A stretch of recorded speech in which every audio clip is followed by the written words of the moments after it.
সাম্প্রতিক সময়ে সোশ্যাল মিডিয়ায় একটি ভিডিও মুহূর্তের মধ্যেই বিশ্বজুড়ে আলোচনার কেন্দ্রবিন্দুতে পরিণত হয়।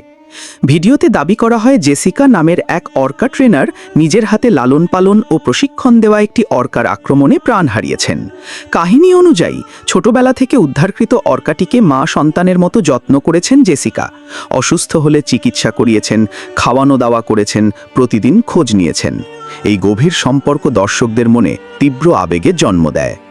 ভিডিওতে বলা হয়, একদিন মেরিন পার্কের প্রদর্শনী চলাকালীন হঠাৎ অর্কাটি আক্রমণ চালায় জেসিকার উপর এবং মুহূর্তের মধ্যে তার মৃত্যু ঘটে।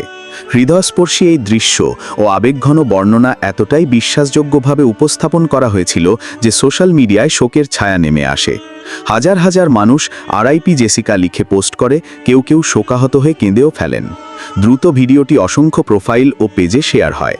তবে কয়েকদিনের মধ্যে সামনে আসে চমকপ্রদ তথ্য। ডিজিটাল ফরেনসিক বিশেষজ্ঞ ও ফ্যাক্ট চেকারদের তদন্তে প্রমাণিত হয় পুরো ভিডিওটি আসলে সম্পূর্ণ এআই জেনারেটেড ও কাল্পনিক। যে মেরিন পার্কের নাম উল্লেখ করা হয়েছিল তার কোনো অস্তিত্বই নেই, আর জেসিকা নামে কোনো ট্রেনারও নিবন্ধিত নেই। ভিডিওটিকে এত বাস্তব মনে হওয়ার কারণ ছিল এর মধ্যে আসল ভিডিও ক্লিপ যোগ করা, যেখানে অতীতে ঘটে যাওয়া সত্যিকারের অর্কা আক্রমণের দৃশ্য ব্যবহার করা হয়েছিল।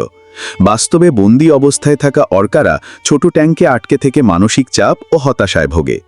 স্বাধীনতার অভাব তাদের স্বাভাবিক আচরণ বদলে দেয়, ফলে তারা মাঝে মাঝে প্রশিক্ষণকারীদের আক্রমণ করে। এই বাস্তব প্রেক্ষাপটই মিশ্রিত হয়েছিল কাল্পনিক কাহিনীর সঙ্গে, যা দর্শকদের বিভ্রান্ত করে। ঘটনাটি প্রমাণ করে আধুনিক প্রযুক্তি ও কৃত্রিম বুদ্ধিমত্তা ব্যবহার করে এমন কন্টেন্ট তৈরি করা সম্ভব যার আসল নকল আলাদা করা অত্যন্ত কঠিন। তাই অনলাইনে কোনো ভিডিও শেয়ার করার আগে এর উৎস ও সত্যতা যাচাই করা জরুরি। প্রতিবেদক সিরাজুল ইসলাম, কয়রা, খুলনা।